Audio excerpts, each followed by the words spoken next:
आध्यात्मिक कहानियाँ। नमस्कार दोस्तों, स्वागत है आप सभी का एक बार फिर से आपके अपने पसंदीदा YouTube चैनल आध्यात्मिक कहानियों में। दोस्तों, अभी तक आपने सुना किस तरीके से सुग्रीव अपनी सेना को सीता माता की खोज करने के लिए हर जगह भेज देते हैं। चलिए आगे की कहानी शुरू करते हैं, जिसका शीर्षक है हनुमान को मुद्रिका देना। दोस्तों, अगर आपको मेरे द्वारा सुनाई गई कहानी पसंद आती है और आप भी राम भक्त हैं तो मेरे साथ एक बार कहिए जय सिया राम, जय जय हनुमान। चलिए दोस्तों, कहानी शुरू करते हैं। वानर युद्धपतियों को इस प्रकार की कठोर आज्ञा देकर सुग्रीव हनुमान से बोला, हे कपिश्रेष्ठ, पृथ्वी, अंतरिक्ष, आकाश, पाताल, देवलोक, वन, पर्वत, सागर, कोई ऐसा स्थान नहीं है जहां तुम्हारी गति ना हो। असुर, गंधर्व, नाग, मनुष्य, देवता, समुद्र तथा पर्वतों सहित संपूर्ण लोगों को तुम जानते हो और तुम अतुल, अद्वितीय, पराक्रमी तथा साहसी भी हो। तुम्हारी सूझबूझ और कार्यकुशलता की अपूर्व है। यद्यपि मैंने सीता जी की खोज के लिए सब वानरों को आदेश दिया है, परंतु मुझे सच्चा भरोसा तुम्हारे ऊपर ही है और तुम्हें ही उसका पता लगाकर मुझे बताना है।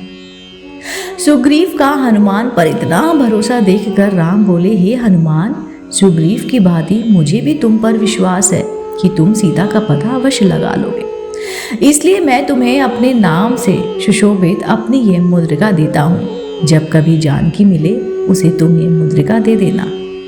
इसे पाकर वह तुम्हारे ऊपर निसंदेह नहीं करेगी, तुम्हें मेरा दूत समझकर सारी बातें बता देगी। राम की मुद्रिका लेकर हनुमान ने उसे अपने मस्तक से लगाया और सुग्रीव तथा श्री राम के चरणों को स्पर्श करके वानरों की सेना के साथ सीता को खोजने के लिए निकल पड़े। शेष वानर भी सुग्रीव के निर्देशानुसार भिन्न भिन्न दशाओं के लिए चल पड़े।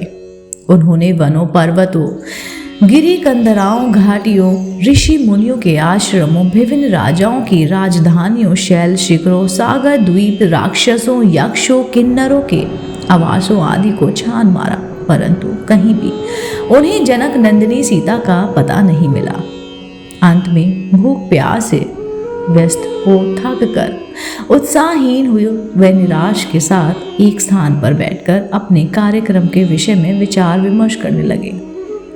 एक युद्धपति ने उन्हें संबोधित करते हुए कहा, हमें उत्तर पूर्व की पश्चिम दिशा का कोई स्थान नहीं छोड़ा। अंत अमेय प्रतीत होने वाले स्थानों को भी हमने छान मारा, किंतु कहीं भी महारानी सीता का पता नहीं चला। मेरे विचार से अब हमें दक्षिण दिशा की ओर प्रस्थान करना चाहिए। इसलिए अब अधिक समय नष्ट ना करने के कारण हम तत्काल यहाँ से निकल चलते हैं। युद्धपति का प्रस्ताव स्वीकार करके सबसे पहले यह दल विंध्याचल यानी कि विंध्याचल पर पहुंचा। वहां की गुफाओं, जंगलों, पर्वत, शिखरों आदि सभी स्थानों को उन्होंने छान मारा, किंतु जनक नंदिनी सीता के उन्हें दर्शन नहीं मिले। विंध्य पर्वत के आसपास एक महान देश अनेक गुफाओं तथा घने जंगलों से भरा था, इसलिए वहां जानकी जी को ढूंढने में उन्हें अत्यंत कठिनाई का सामना करना पड़ा। इस प्रकार से जानकी जी की खोज के लिए सुग्रीव के द्वारा दिया गया समय व्यतीत हो गया। समस्त वानर पूर्णतः निराश हो गए और सुग्रीव के द्वारा दिए जाने वाले दंड के विषय में सोचकर अत्यंत भयभीत हो गए। उनकी निराशा और भय को देखकर महाबुद्धिमान अंगद ने कहा, निराश और भयभीत होने की आवश्यकता नहीं है। यदि हम सभी वानर अभी भी प्रयत्न करके जानकी की खोज कर लेंगे तो महाराज सुग्रीव प्रसन्न हो जाएंगे। कर्म का फल अवश्य ही मिलता है। अंत खिन्न होकर उद्योग को छोड़ देना कदापि उचित नहीं है। राजकुमार अंगद की बातों से उत्साहित होकर वानरों ने जानकी जी की खोज के लिए पुनः उद्योग करना आरंभ कर दिया। वहां के अत्यंत भयंकर तथा सुनसान जंगलों में ना तो पानी मिलता था और ना ही किसी प्रकार के कंद मूल फल ही मिलते थे। मनुष्य का तो नामो निशान तक दिखाई नहीं देता था। वहां अन्वेषण कार्य बहुत ही कठिनाई के साथ वहां पर होते थे और वानरों को वहां अत्यंत कष्ट सहना पड़ता था।